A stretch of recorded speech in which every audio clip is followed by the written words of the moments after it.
ফলত এতিয়া আমেৰিকালৈ দৌৰিছে পাকিস্তানৰ সেনা প্ৰধান। ভাৰতৰ পৰা বচাবলৈ দ্বিতীয়বাৰৰ বাবে ট্ৰাম্পৰ ভৰিত পৰিছেগৈ পাকিস্তান।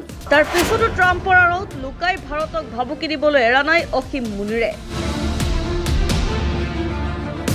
ইফালে ট্ৰাম্পৰ ভাৰত বিৰোধী নীতিয়ে ওলোটাই আমেৰিকাকে বিন্ধিছে। আমেৰিকাত জ্বলিছে এতিয়া ক্ষোভৰ জুই। পাকিস্তানৰ বাবে লাখ লোক ৰাজপথলৈ ওলাই আহিছে। পাকিস্তানৰ সিন্ধু বদ্বীপত পানীৰ পৰিমাণ ৮০% হ্ৰাস পাইছে। ইয়াৰ উপৰিও ভাৰতীয় সেনাই S-400 ব্যৱহাৰ কৰি পাকিস্তানত নিয়োজিত আমেৰিকাত নিৰ্মিত F-16 যুদ্ধ বিমানসমূহৰ যি ধৰণে বিস্তৰ ক্ষতিসাধন কৰিলে, সেই ঘটনাই পাকিস্তান আৰু আমেৰিকা দুয়োখন দেশতে আলোড়নৰ সৃষ্টি কৰিছিল। ইয়াৰ পৰিণতিতে ডনাল্ড ট্ৰাম্পে পাকিস্তানৰ আটাইতকৈ ধূৰ্ত সেনা প্ৰধান অসীম মুনিৰক দ্বিতীয়বাৰৰ বাবে আমেৰিকালৈ মাতি পঠাইছে। ডনাল্ড ট্ৰাম্প আৰু অসীম মুনিৰ দুয়ো ভাৰতৰ ক্ষমতা দেখি উন্মাদ হৈ পৰিছে। দুয়োজনে এনেকুৱা জোকাৰণি খাইছে যে এতিয়া ভাৰতক পাৰমাণৱিক আক্ৰমণৰ ভাবুকি দিয়া হৈছে। কিন্তু প্ৰশ্নটো হ'ল, পাকিস্তানত এনে এক ধ্বংসলীলা চলিছে যাৰ বাবে অসীম মুনিৰ দৌৰি গৈ আমেৰিকা পাইছেগৈ। এনেকৈ পাকিস্তানত 12 লাখ মানুহ ৰাজপথলৈ ওলাই আহিল। এই সকলোবোৰ কথা আপোনালোকক এই ভিডিঅ'টোত জনোৱা হ'ব।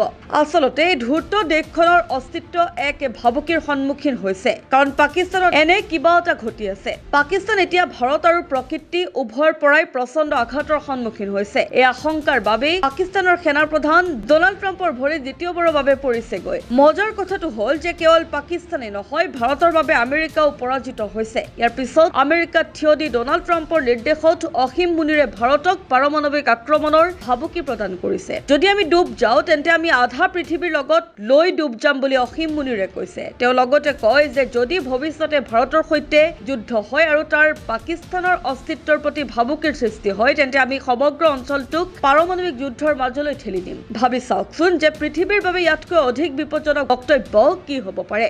পাকিস্তান কেৱল ভাৰতৰ বাবেই নহয়, সমগ্ৰ বিশ্বৰ বাবে এক ভাবুকি হৈ পৰিছে। পাকিস্তানৰ দৰে এখন উন্মাদ দেশৰ হাতত পাৰমাণৱিক অস্ত্ৰ থকাটো কেৱল এখন দেশৰ বাবেই নহয়, বৰঞ্চ সমগ্ৰ বিশ্বৰ বাবেও এক ভাবুকি। আৰু এই পাৰমাণৱিক অস্ত্ৰবোৰ পাকিস্তানে আমেৰিকাৰ পৰাই পাইছে। ইয়াৰ পিছত আমেৰিকাত থিয় হৈ অসীম মুনিৰে আনকি এই বুলিও ক'লে যে সিন্ধু নদী ভাৰতৰ সম্পত্তি নহয়। যদি ভাৰতে এই নদীত মেথাউৰি নিৰ্মাণ কৰে, তেন্তে আমি 10টা ক্ষেপণাস্ত্ৰ ভাৰতক আক্ৰমণ কৰিম। আমাৰ ওচৰত ক্ষেপণাস্ত্ৰৰ কোনো অভাৱ নাই। এই বক্তব্যই প্ৰমাণ কৰে যে ভাৰতে নিশ্চয় এনেকুৱা কিবা কৰিছে যাৰ ফলত পাকিস্তানৰ উশাহ নিশাহ বন্ধ হোৱাৰ উপক্ৰম হৈছে। আচলতে এক প্ৰতিবেদন অনুসৰি পাকিস্তানৰ সৰ্ববৃহৎ সিন্ধু নদীৰ বদ্বীপটোৱে নিজৰ জীৱনৰ অন্তিম ক্ষণত উপনীত হৈছে। ইয়াৰ কাৰণ হ'ল সিন্ধু প্ৰদেশ আৰু ইয়াৰ বদ্বীপ অঞ্চলত পানীৰ প্ৰৱেশ প্ৰায় বন্ধ হৈ পৰিছে। সিন্ধু বদ্বীপত বৈ যোৱা পানীৰ পৰিমাণ ৮০% হ্ৰাস পাইছে। পাকিস্তানৰ বাবে অধিক বিপদজনক কথাটো হ'ল যে আৰব সাগৰৰ লুনিয়া পানীয়ে সিন্ধু বদ্বীপ অঞ্চলত প্ৰৱেশ কৰিবলৈ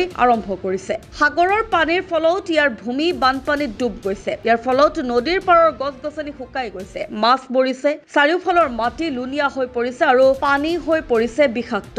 এই কাৰণতে বিগত কেইটামান বছৰত 12 লাখ পাকিস্তানী লোকে নিজৰ ঘৰ-বাৰী হেৰুৱাইছে। তেওঁলোকে এই অঞ্চল এৰি ৰাজপথলৈ ওলাই আহিছে। এনে পৰিস্থিতিত পাকিস্তানৰ সেনা প্ৰধানে ট্ৰাম্পক কৈছে যে তেওঁ গোটেই পাকিস্তানখন আমেৰিকাক বিক্ৰী কৰি দিব, কিন্তু ভাৰতৰ পৰা তেওঁলোকক বচাব লাগে। ডনাল্ড ট্ৰাম্পে নিজেও কম চিন্তা কৰে আৰু তেওঁ বিশ্বাস কৰে যে ভাৰতে আমেৰিকাৰ জীৱন কঠিন কৰি তুলিছে। এনে অৱস্থাত পাকিস্তানক সমৰ্থন কৰাটো তেওঁৰ বাবে লাভজনক যেন অনুভৱ হ'ব পাৰে। কিন্তু ট্ৰাম্পৰ এই পদক্ষেপে ওলোটাৰ ফল দিয়া যেন লাগিছে। ভাৰতৰ সৈতে সম্পৰ্ক নষ্ট কৰা আৰু পাকিস্তানৰ সমৰ্থন কৰাৰ বাবে এতিয়া বহুতো আমেৰিকান নেতা আৰু বিশেষজ্ঞই মুকলিকৈ ট্ৰাম্পৰ বিৰুদ্ধে থিয় দিছে। কিছুদিনৰ পৰাও পাকিস্তানৰ কাষ চাপি অহা ৰাছিয়াও এতিয়া পাকিস্তানৰ ওপৰত অতিশয় ক্ষুব্ধ।